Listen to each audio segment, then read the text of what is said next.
Meu nome é Elcio Kodama, eu sou diretor da Nórdica. É um prazer enorme ter todos vocês. Hoje a gente vai falar um pouquinho sobre um dos grandes assuntos no momento. Cada vez mais as empresas estão se tornando orientada a dados, né? E é uma discussão bastante grande aí, ou bastante vasta, com vários assuntos importantes, né? Tanto se fala da cultura analítica, dos próprios colaboradores, né? De tecnologia de inteligência artificial, de criação até de uma diretoria de dados, e assim por diante. Tem muitos assuntos importantes aí. Mas tem um assunto que é tão importante quanto todos esses outros, que é como estruturar os dados de uma forma eficaz, né, ágil, flexível, ou seja, trabalhar com diversas tecnologias nas origens de dados, vários destinos também, inclusive as nuvens, as mais famosas aí, AWS, Google, Azure, e inclusive até trabalhar multi-cloud, né? E ainda ser sustentável, ou seja, de fácil manutenção, você conseguir ter isso sempre up to date, né? E por que não tudo isso trazendo os dados de ponta a ponta em tempo real, né? E é sobre isso que a gente vai falar hoje, e é por isso que eu trago hoje o Ivan Yort, arquiteto de soluções Qlik. Obrigado, Ivan, pela presença. Bom dia. Bom dia, Elcio. Eu que agradeço. E aqui a gente também tem o Vinícius Scraba, arquiteto de soluções da Nórdica. Bom dia, Vini. Bom dia, Elcio. Bom dia, pessoal. Obrigado pela presença de todos. Obrigado, Vini. Lembrando que esse webinar ele vai ter aproximadamente 60 minutos, tá? A gente vai conduzir 45 minutos com conteúdo e os últimos 15 minutos respondendo as perguntas. Inclusive, as perguntas vocês podem colocar no Q&A, né, ao longo da apresentação. À medida que vocês tiverem lembrar de alguma coisa, podem colocar lá, que ao final a gente vai tentar responder ao máximo. O que a gente não conseguir responder, porventura, a gente manda por e-mail, tá bom? Lembrando também que a gravação, essa sessão está sendo gravada e depois será disponibilizada no nosso site da Nórdica. Depois eu passo direitinho o site para vocês, tá? Bom, então acho que é isso. Vou passar já a palavra para o Ivan. Obrigado, pessoal, e bom proveito. Legal, obrigado, Elcio. Bem, primeiramente, bom dia a todos. Eu me chamo Ivan Yort, eu trabalho na Qlik e sou especialista em integração de dados, a parte da solução da Qlik que faz a integração de dados. E o que eu planejei hoje para esse evento é dividido em duas partes, né? Eu tenho uma parte introdutória que não é muito demorada, é rápida, só porque provavelmente tem pessoas na audiência que não conhecem a Qlik ou não conhecem essa parte da Qlik, né? Então, eu vou fazer uma parte introdutória e, na sequência, a gente faz uma demonstração. Tá? Deixa eu compartilhar a minha tela.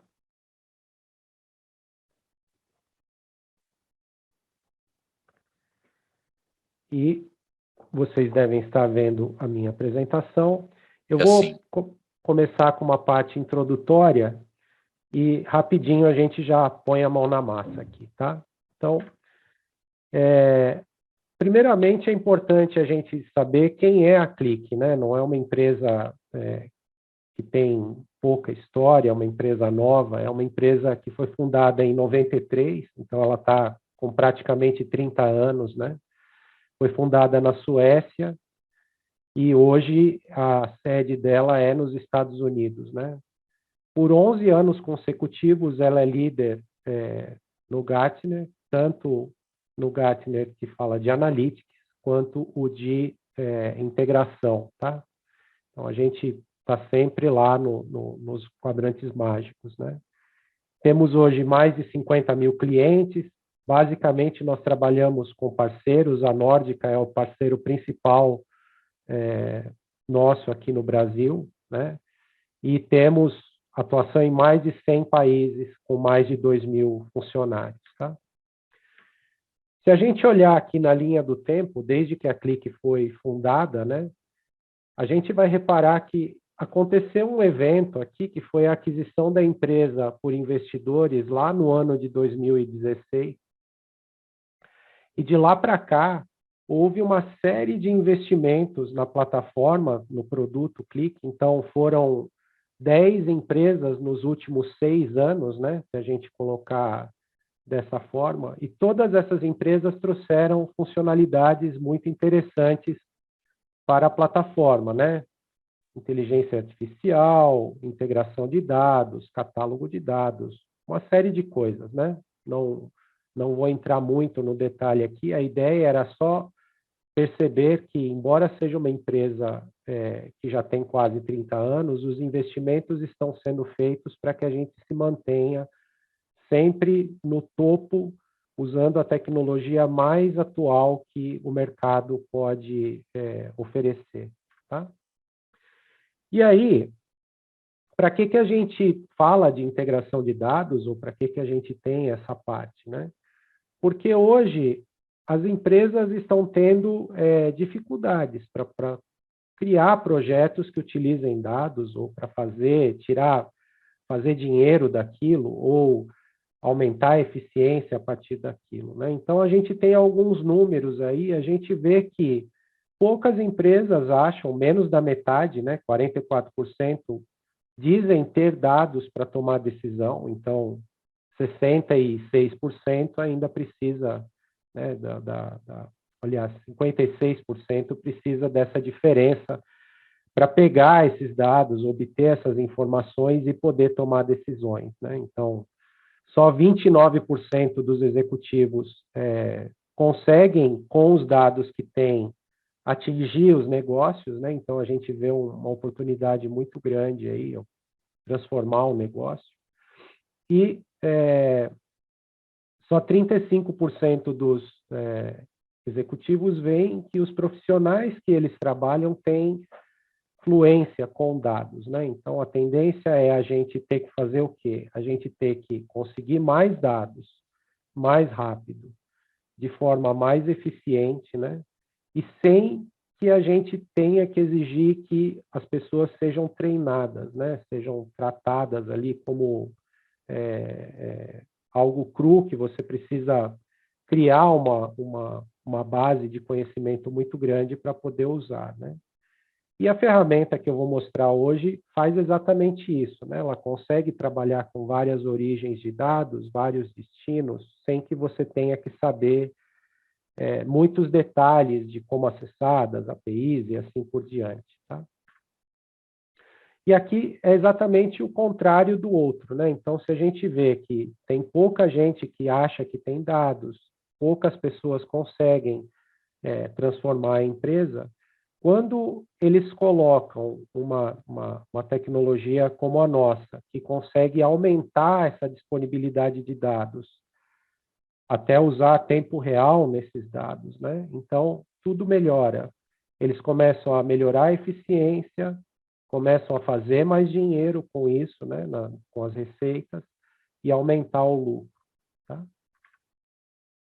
O que eu vou mostrar hoje aqui é um pedaço da nossa plataforma, tá? A plataforma toda, ela vai de ponta a ponta, e quando a gente diz de ponta a ponta, é de capturar lá o dado transacional na sua origem, capturar esse dado, transformar isso num data warehouse, num data lake, fazer o que tem que fazer, catalogar essa informação para deixar ela disponível, né, para que as pessoas consumam, e no lado da direita aqui, poder consumir isso, seja com ciência de dados, seja com analytics, com o que seja,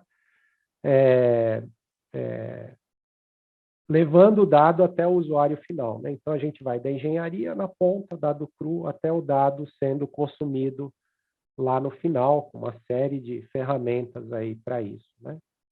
A gente vai focar hoje na parte de integração de dados, que é a parte da esquerda aqui, tá? Como é que funciona a nossa integração de dados, né? Então, imaginem que vocês têm as suas origens, né? Então, você pode ter um SAP, você pode ter um sistema que usa uma base Oracle, MongoDB, uma base SQL Server, mainframe, né? Dependendo da empresa que for. E você precisa tirar essas informações de lá e colocar numa outra base de dados, porque você vai ter mais liberdade nessa base de dados para trabalhar essa informação, para fazer consultas. Você não quer competir com quem está lá trabalhando, criando, vendendo, trabalhando com seguro, fazendo o que seja. Você não quer competir com esse pessoal e botar peso nessa máquina, né? Então, a gente tem o primeiro componente da suíte de integração, que é o Click Replicate, que ele consegue se conectar a essas origens corporativas e, diferentemente de ferramentas de ETL normais, a gente trabalha basicamente com conexão a log de banco de dados. Então, a gente não faz pesquisas nesses bancos, né? Se eu quero, por exemplo, ler 1000 tabelas de um sistema origem meu, e eu quisesse replicar isso usando uma ferramenta tradicional de ETL, a gente teria que fazer uma pesquisa na tabela 1, uma pesquisa na tabela 2, ou seja, 1000 pesquisas. E daí, 1 segundo, se eu quiser isso próximo da realidade, eu teria que repetir essas 1000 pesquisas, e assim a gente ficaria nesse ciclo, né? Isso acaba sendo inviável, porque a gente vai ser, provavelmente, o usuário mais pesado desse banco de dados de origem, né? E a gente não quer isso. Então, a gente olha o log do banco de dados, que é algo que o banco de dados já escreveria de qualquer forma, a gente não está pesando ele mais por isso, e a gente fica escutando isso. Ele avisa para nós, olha, aconteceu um insert nessa tabela, aconteceu uma atualização nessa outra tabela, nesse registro. E ele vai fazendo tudo isso, e ele vai nos passando, e nós vamos aplicando isso numa tecnologia de destino, tá? E aí o Click Replicate, basicamente, a gente pode dividir ele em 2 aqui, e para cobrir mais casos de usos de vocês, né? Muitas empresas optam por desacoplar, né, o acesso a esses dados do banco de dados de origem. Eles não querem outro banco de dados, eles querem uma tecnologia de streaming, Kafka, Kinesis, Event Hub, PubSub, depende de qual nuvem você está usando, de qual arquitetura você desenhou, se é on-premise, se é nuvem, né? Então, basicamente, um dos casos de uso é ele ler essa informação e já publicar isso em um tópico, num evento, numa fila Kafka, por exemplo. Tá? Basicamente, depois que ele está publicado lá, a empresa cria uma série de APIs ali, ou usa ferramentas para disponibilizar essa informação do Kafka através de APIs, para outras aplicações consumirem, ou até fornecedores externos, entidades externas da empresa. Tá? Basicamente, é uma tecnologia de desacoplamento, a gente pode. Porém, quando a gente vai falar de Analytics, né? Vamos ligar o ClickSense, vamos ligar o Power BI, vamos ligar o Tableau, vamos ligar qualquer um, porque nessa situação a gente pode usar para conectar um BI que não seja Click, tá?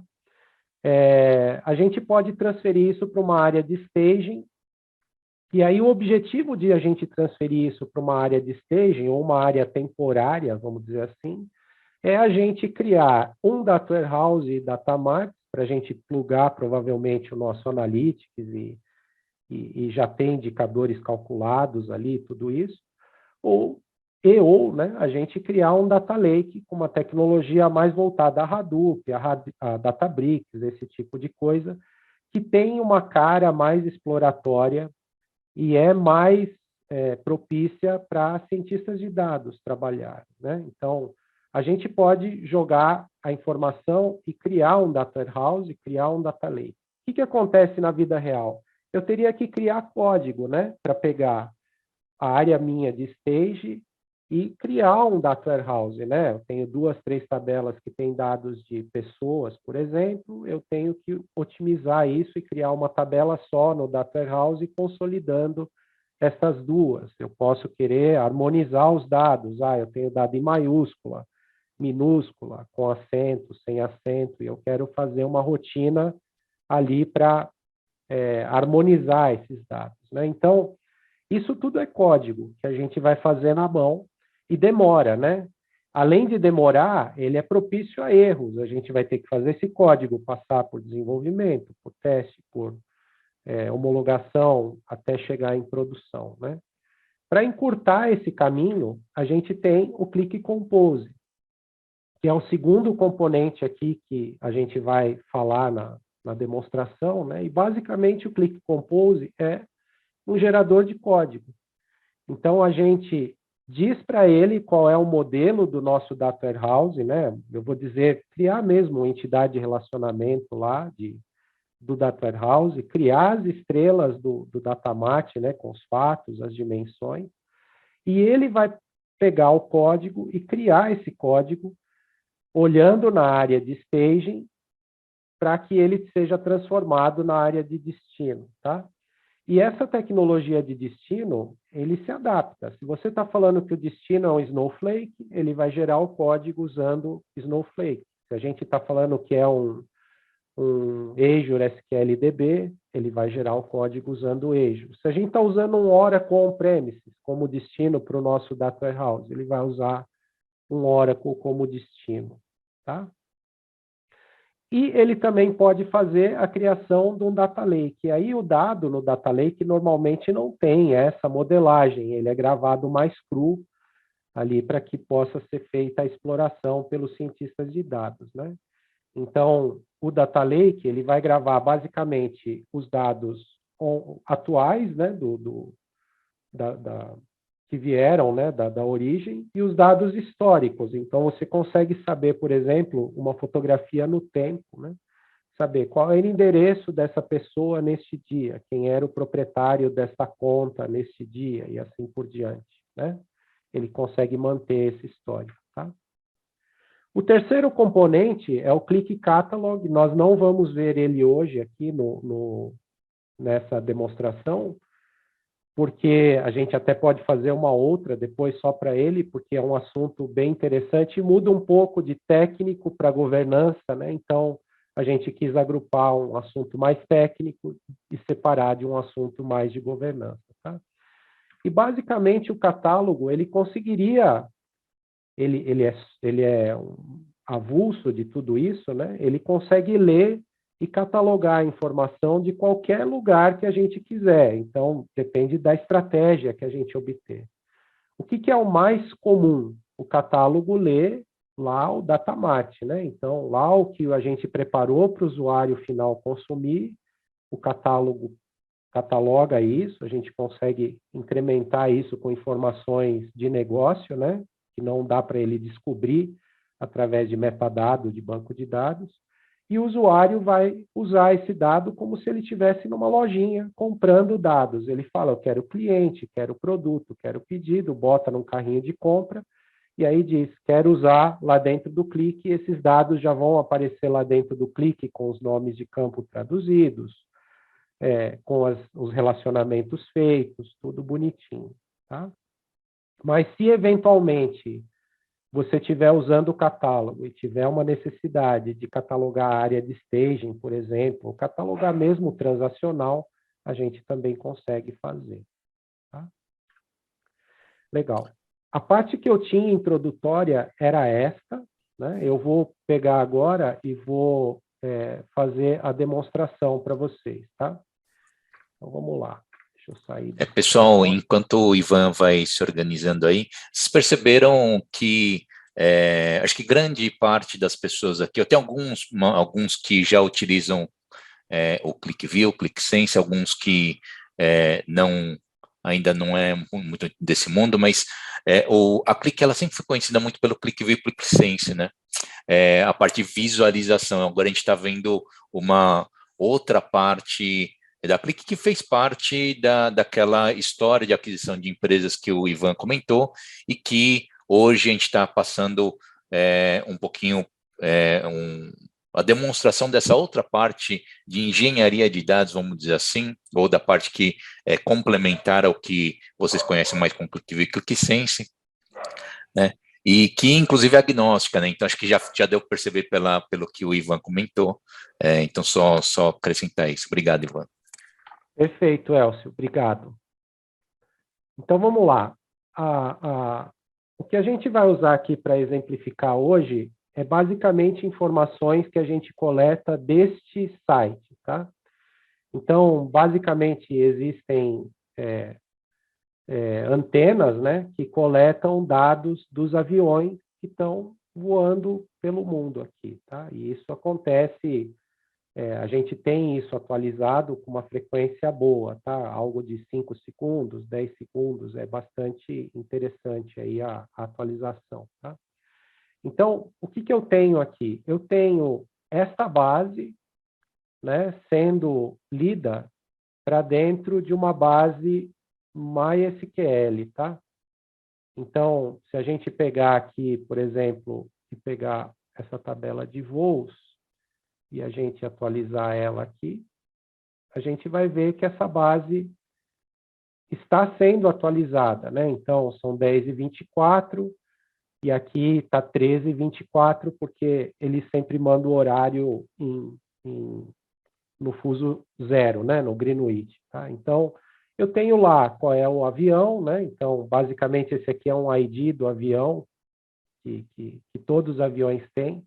A gente tem o número do voo, a gente tem a origem do avião, se ele está em perigo ou não, tem um código que ele pode colocar nesse squawk aqui, ou seja, eu tenho várias informações que estão chegando em tempo real para mim aqui, numa base MySQL, tá? Veja que essa base MySQL, ela tem uma quantidade de registros que mais ou menos se mantém, tá? A gente está aqui com 26 mil e poucos registros, né? Porque cada vez que o avião manda uma nova coordenada, manda uma nova velocidade, a versão antiga do registro é sobrescrita, né? Então, basicamente, eu tenho um registro para cada avião nessa tabela aqui, tá? É isso que eu tenho. A minha ideia é pegar esses dados e replicar para um Snowflake em tempo real, tá? Então, eu já tenho uma funcionando, mas eu vou criar uma do zero para vocês verem como é que a gente faria isso, para vocês terem ideia de como funciona, tá? Então, eu vou fazer o seguinte, ó, eu vou criar uma nova tarefa, vou colocar aqui um outro nome, né? Demo ao vivo, por exemplo, tá? Eu digo que essa tarefa vai ser unidirecional, ou seja, eu vou ler do MySQL e gravar lá no Snowflake. Em algumas situações, poderíamos fazer ela bidirecional, tá? E aqui embaixo, como lá no meu Snowflake eu não tenho nada, está vazio o meu Snowflake, eu vou criar um esquema novinho lá para a gente trabalhar, eu vou mandar ele fazer o full load primeiro, tá? Então, se eu já tivesse algum dado lá, eu poderia não mandar ele fazer essa primeira carga, né? Mas como eu não tenho nada, eu vou mandar ele fazer essa primeira carga. E eu vou mandar ele guardar essas informações também como um histórico, né? Porque, veja, como eu não tenho a altitude do voo há 5 minutos atrás, se eu for guardando esses registros, né, ao invés de sobrescrevê-los, eu consigo criar uma linha de histórico que eu já não tenho no meu sistema de origem, né? Uma funcionalidade que eu estou criando aqui com ele de guardar essas informações no tempo, né? E eu também quero ter uma tabela com os dados mais atuais, né? Então, eu escolhi as 3 opções aqui. A gente vai ver isso aí funcionando direitinho, tá? Então, ele vai criar a tarefa aqui. Deixa eu só dar um Enter aqui. E aí, a gente vai dizer quem é a origem e quem é o destino, né? Então, eu já tenho aqui a origem do meu MySQL, eu chamei de OpenSky, né? Basicamente, a gente instalou um MySQL local, que é onde eu consigo fazer essa leitura, né? Eu testo a conexão, tá ok. Veja que eu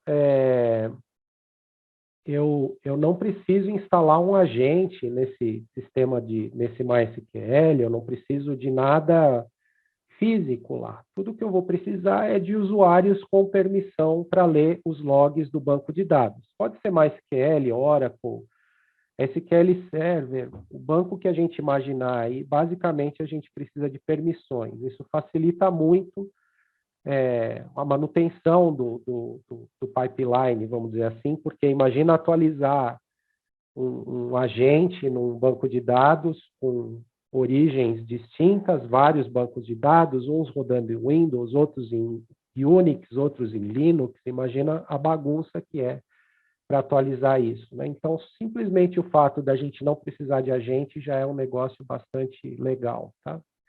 Então, o que a gente faz? A gente aponta aqui o OpenSky e aponta o Snowflake, né? Que eu também já criei um ponto. Como é que fica o ponto do Snowflake da saída aqui? Para quem não conhece Snowflake, nunca viu, é uma tecnologia de banco de dados na nuvem, com capacidade de armazenamento praticamente idêntica ou até superior ao de um Big Data, tá certo? Então, informação de IoT, esse tipo de coisa, consegue ir para lá. E, basicamente, a gente paga por consumo, né? Então, eu estou dizendo que eu vou acessar essa conta, o warehouse é a máquina que eu vou usar, essa máquina web é a menor possível que existe lá no Snowflake. A gente quis fazer isso para vocês verem que a gente não é tão exigente assim com máquina para ficar carregando essas informações. Nós vamos jogar num banco de dados webinar, né? E estamos usando o staging da própria Snowflake aqui, tá? Então, fiz isso. Basicamente, agora eu tenho que dizer aonde que eu vou jogar, né? Então, aqui é a tela do Snowflake, para quem nunca viu, ó, esse é o banco de dados webinar, e eu tenho aqui alguns esquemas aqui prontos, né? Então, vamos criar um novo aqui, vamos criar um chamado demonstração, por exemplo, né? Então, ele vai criar um novo demonstração aqui, que vai aparecer para vocês, tá? Então, vamos lá. Tudo que a gente precisa fazer é dizer que eu quero jogar no demonstração, tá? Legal. E aí eu vou escolher que tabelas que eu quero fazer, tá? Então, eu vou lá pegar a minha base do MySQL de voos, pegar quais tabelas eu quero, eu poderia colocar todas, mas se eu quiser, eu posso tirar algumas, por exemplo, eu posso não pôr essa, né? Só para a gente mostrar aqui, posso colocar algumas tabelas, dou OK, salvo e executo. E se eu não fiz nada errado, ele deve fazer a replicação dessa tabela de MySQL para Snowflake. Veja, o que eu sei do MySQL? A princípio, nada, eu só conectei lá. O que eu preciso saber da API do Snowflake? Nada também, eu só conectei lá, tá? Então, ele está carregando as tabelas aqui. No primeiro momento, ele está fazendo esse full load, né? Veja, ele vai fazer o full load, logo em seguida ele já vai começar a olhar o log de transação do próprio MySQL, porque aí qualquer alteração que acontecer, ele já vai procurar essa informação lá, né? Vamos ver se ele criou isso aqui lá no Snowflake, né? Então, se eu atualizar aqui, a gente vai ver a demonstração, que é novo, que a gente criou, e veja que ele já tem as tabelas, né? Por exemplo, a tabela de voos está aqui, né? Olha lá. Eu tenho aqui todos os voos, mais ou menos as 2.000 e poucas linhas lá que a gente estava usando, tá? Então, ele está com as 20 e poucas mil linhas, ele está tudo aqui. E também ele criou uma outra tabela chamada CT, né? O que tem nessa tabela? Basicamente, nessa tabela, ele está dizendo o seguinte, olha, eu tinha um registro que era do avião AC71DD, tá certo? Que foi atualizado, ó, foi dado um update, né? E os dados desse novo registro estão aqui, né? Então, pode ter mudado a altitude, a latitude, pode ter mudado alguma coisa. O que alterou está justamente nesse campo aqui. Basicamente, a gente vai ter um bitmask aqui, né? Então, vamos dizer assim, o bit 0 diz que é o campo 1 que alterou, o bit 1 é o campo 2. Então, a gente consegue usar essa informação. Tem clientes que usam isso aqui como auditoria, tem clientes que usam no Compose para atualizar o Data Warehouse incrementalmente, né? Porque a gente não tem nada de controle na origem para saber o que mudou lá na origem, né? A gente captura isso do log do banco de dados, tá? Então, se a gente olhar agora que ele está fazendo essa transferência de um lado para o outro, deixa eu abrir de volta aqui o replicate, ele está fazendo o change processing. E veja, olha, eu não tenho nenhum aeroporto novo, eu não tenho nenhum tipo de avião novo, né? Mas cada vez que o voo é atualizado, ele captura os inserts, os updates que foram feitos e aplica isso lá no Snowflake, tá? E aqui ele está te dizendo qual é a latência que ele está deixando aqui, 14 segundos. A gente tem uma forma de configurar isso daqui para ele agrupar mais dados e mandar um grupo maior de informações lá para o Snowflake, ou agrupar mais tempo, agrupar menos tempo e ser uma latência menor, tá? No nosso caso aqui, essa latência está ok, mas a gente consegue chegar à latência bem pequena, de 1 segundo, tá? Até se vocês tiverem essa necessidade, tá? Veja que ele carrega as transações e sobe, carrega e sobe, carrega e sobe, né? Eu tenho aqui o coletor funcionando e ele está capturando essas informações, tá? Então, vamos pegar e começar a ver algumas coisas interessantes aqui agora, do outro que eu já deixei pronto aqui para vocês, que já está rodando há mais tempo, né? Então, já tem mais dados. Depois o Vinícius vai mostrar um painel com esses dados. Então, é mais interessante esse que já está rodando há algum tempo, né? Esse que já está rodando há algum tempo, ele deve estar ligado desde hoje cedo, mais ou menos, e ele está coletando essas informações. Se por acaso o meu MySQL saísse do ar, o meu Snowflake saísse do ar, não tem problema nenhum. O Replicate é resiliente para a origem está fora do ar. Opa, segura onde é que eu estou, qual é o ponteiro que eu estou lendo lá, e quando ela voltar, eu volto exatamente do ponto de onde eu parei. Tá? Se o destino saiu do ar, ele vai fazer o quê? Ele vai falar, olha, eu gravei até aqui. Então, ele para de consultar a origem, né? Porque o destino está fora, para que ele vai fazer a consulta? Né? Ele para de fazer a consulta na origem, quando o destino voltar, ele consulta e continua exatamente do ponto que ele estava. Tá? Tem todo um tratamento de erros aqui, bastante robusto, tá? Com erros de ambiente, erros de tabela que alguém pode ter lá, ido lá e mexido no tamanho da tabela no destino, feito uma série de coisas. Tá? Então, essa uma parte que a gente configuraria os erros aqui, tem bastante detalhes, eu não vou entrar aqui, porque senão a gente não consegue cumprir o prazo. Tá? Então, vamos lá. Se a gente olhar agora lá dentro do Snowflake, a gente vai ver que, deixa eu abrir aqui nesse, porque fica mais fácil da gente ver. Tá?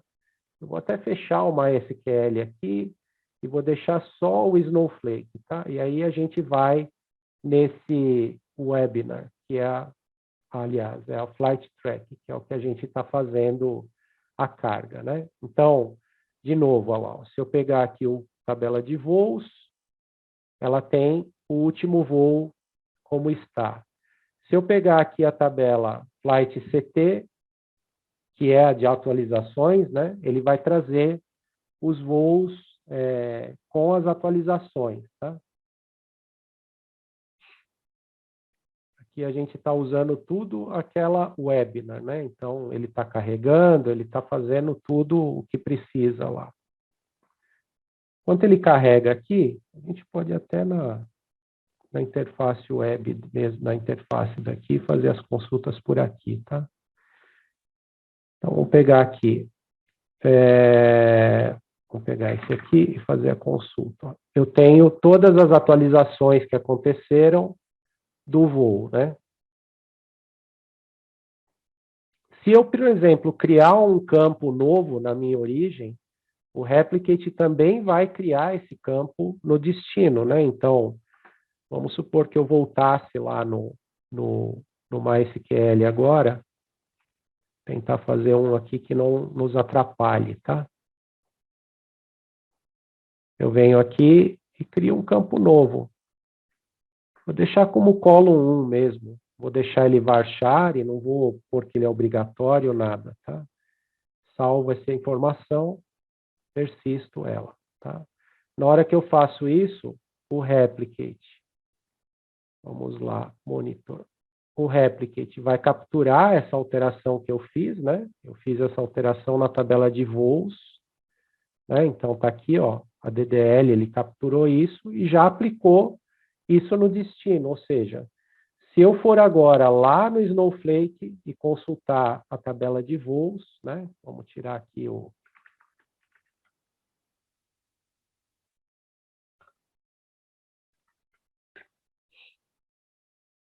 A gente vai ver que vai ter uma coluna lá no final, que é o column 1, ó. Ele acabou de criar essa coluna lá para nós. Então, veja, depois que a gente setou esse script, ele é extremamente robusto, tá? E ele mantém isso daqui.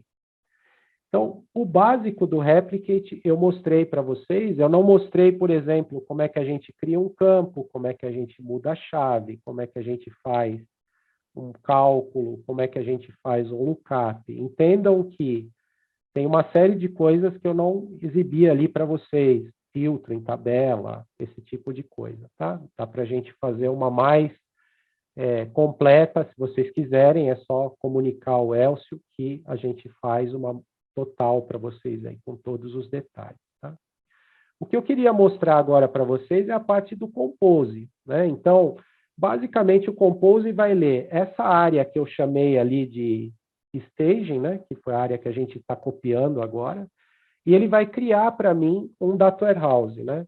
Eu já desenhei o meu data warehouse aqui, então, para ganhar tempo, né? Eu tenho voos, um voo tem uma aeronave, aquela aeronave é de um tipo, e tudo isso aqui é de um fabricante, tá? Então, basicamente, é esse o desenho que eu fiz, tá?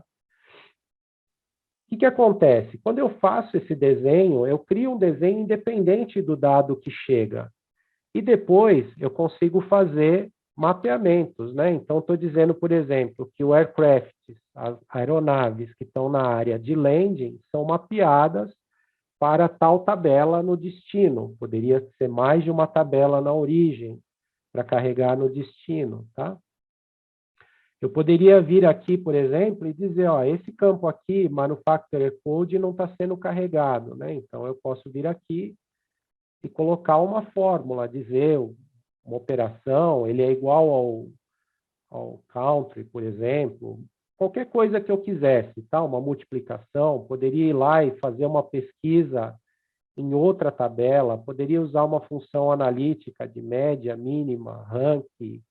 Tem uma série de coisas aqui que a gente já pode deixar meio que pré-calculado para evitar da gente ter que fazer esses cálculos dentro da plataforma de BI ou da análise depois, tá?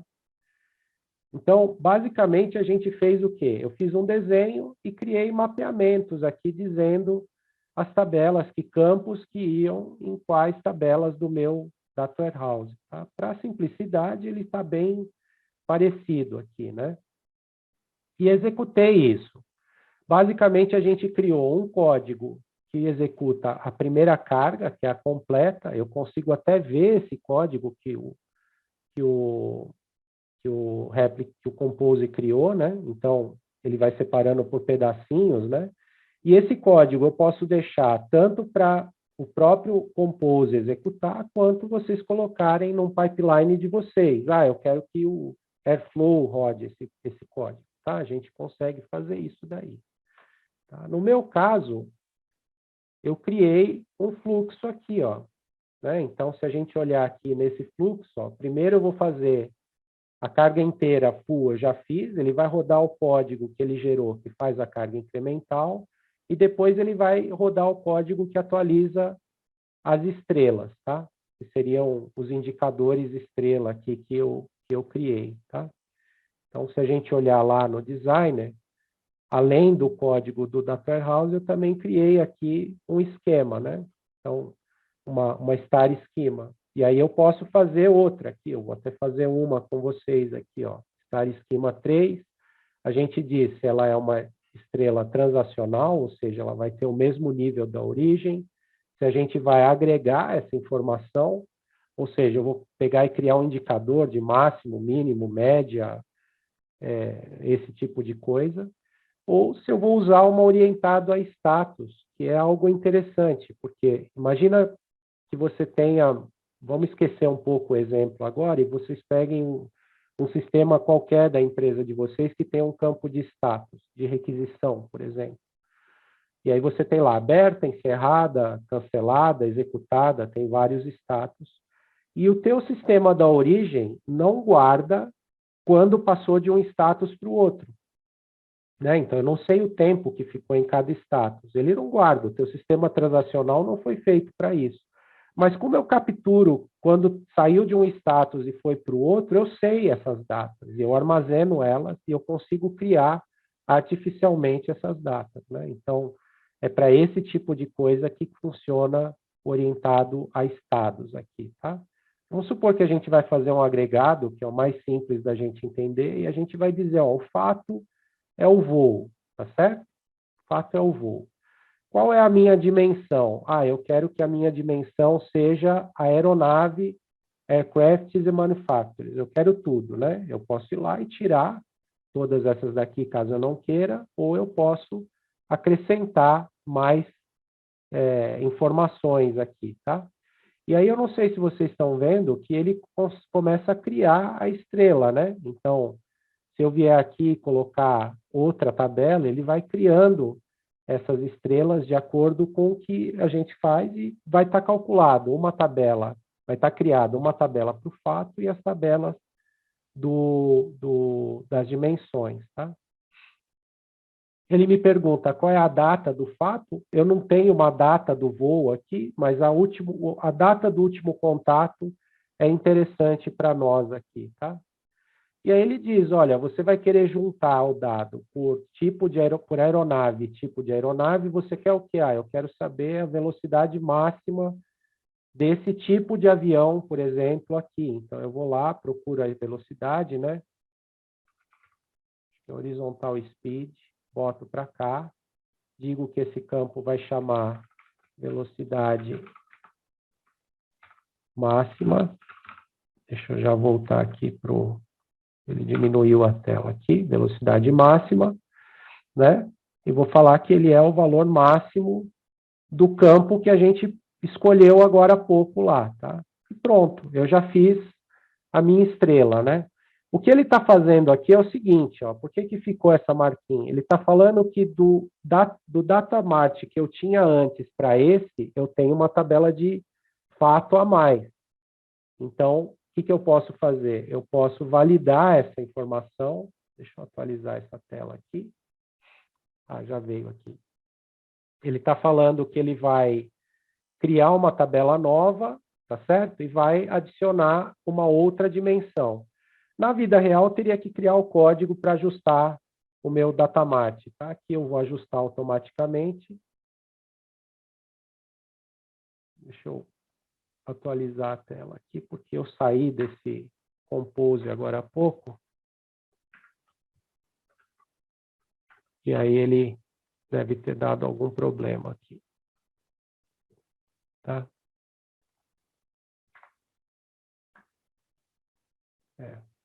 Vamos lá. É um segundo, pessoal. Eu não quero estourar o tempo para a gente ter espaço para perguntas, tá?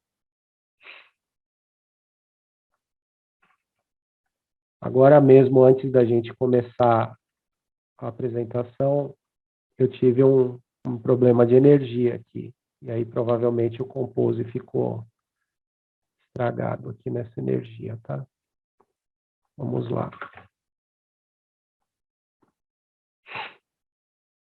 Então, a gente está lá com o webinar. Né? Eu venho aqui, valido. ele falou que o código é diferente, né?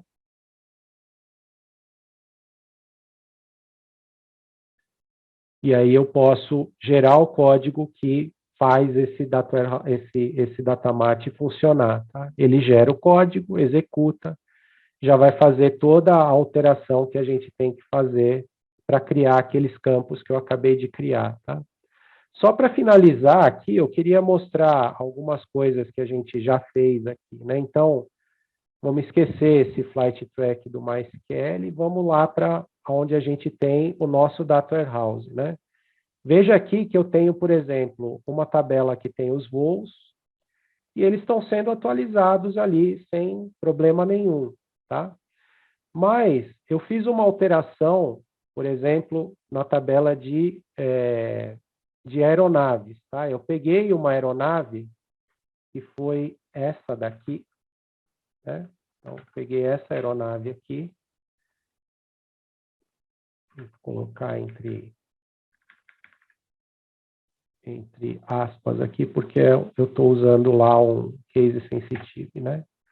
Então, eu peguei essa aeronave aqui, que basicamente é um avião pequeno, né? Um Cessna, e troquei o proprietário dela, né? Então, é aqui que eu quero mostrar a parte que é tudo automático do Slowly Changing Dimensions, né? E quando a gente desenha aqui o Data Warehouse, a gente desenha um hub, que são as tabelas, os dados de uma tabela que não se alteram, e o satélite, né? O satélite tem o dado que altera. Então, eu fiz a alteração agora às 9h32, né?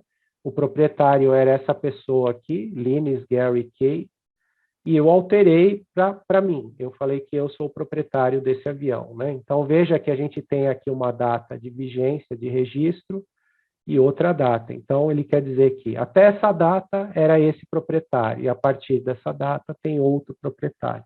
Se eu fosse lá e alterasse o proprietário novamente, ele ia criar uma nova linha. E é aqui que eu digo, né? O Data Warehouse não é simplesmente replicar o dado, é modelar novo, é harmonizar, é transformar dados, é criar esses campos de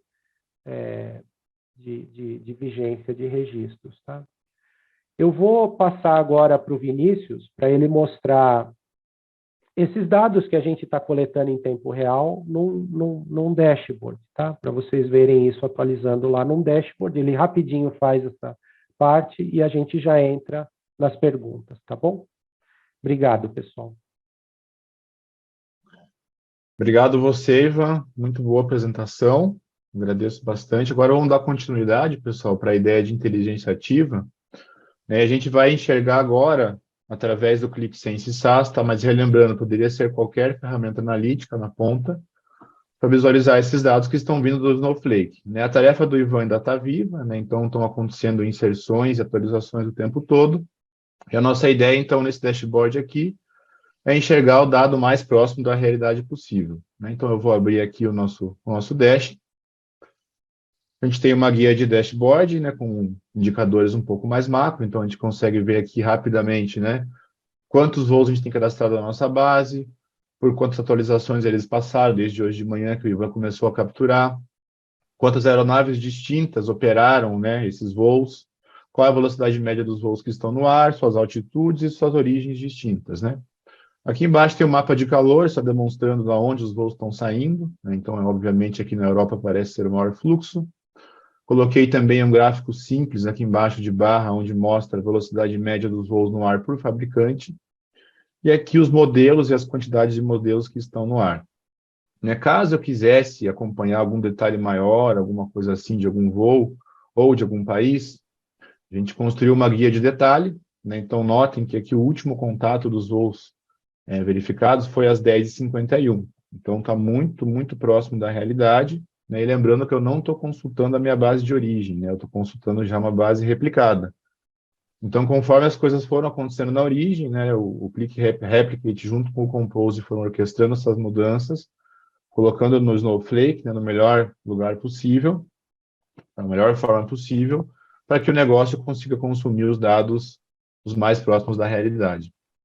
Eu não lembro se o Ivan comentou com detalhes, mas esse OpenSky é bem mais utilizado na Europa. Então, na Europa, a gente tem muito mais radares capturando os voos, e no Brasil, a gente tem algumas áreas de sombra, né? Por esse motivo, eu selecionei um voo já hoje de manhã, que a gente sabe que teve um pouso, uma decolagem na Europa, e eu vou demonstrar agora que a gente consegue consultar desse voo que a gente não conseguiria numa base transacional, porque a gente não tem um histórico pela API, né? Então, o histórico está sendo construído através da tabela CT que o Ivan comentou com a gente. Então, é uma coisa a mais que adicionou para nossas análises, né? Então, esse voo aqui, ele partiu de Malta, né? Tem esse número de voo e esse código de transponder. Então, analisando aqui rapidamente sobre esse voo, é bem interessante de ver no gráfico abaixo, né, que por volta das 6h30 da manhã ele estava em velocidade de cruzeiro e altitude de cruzeiro, né, mais ou menos 10 mil metros de altura, com a sua velocidade, ele pousou a 7h10, né, sumiu dos nossos radares lá na Europa por algum motivo, e às 8h20 ele começou a ser capturado de volta, já caminhando para um cruzeiro, e pousou de novo às mais ou menos 9h45 aqui do Brasil.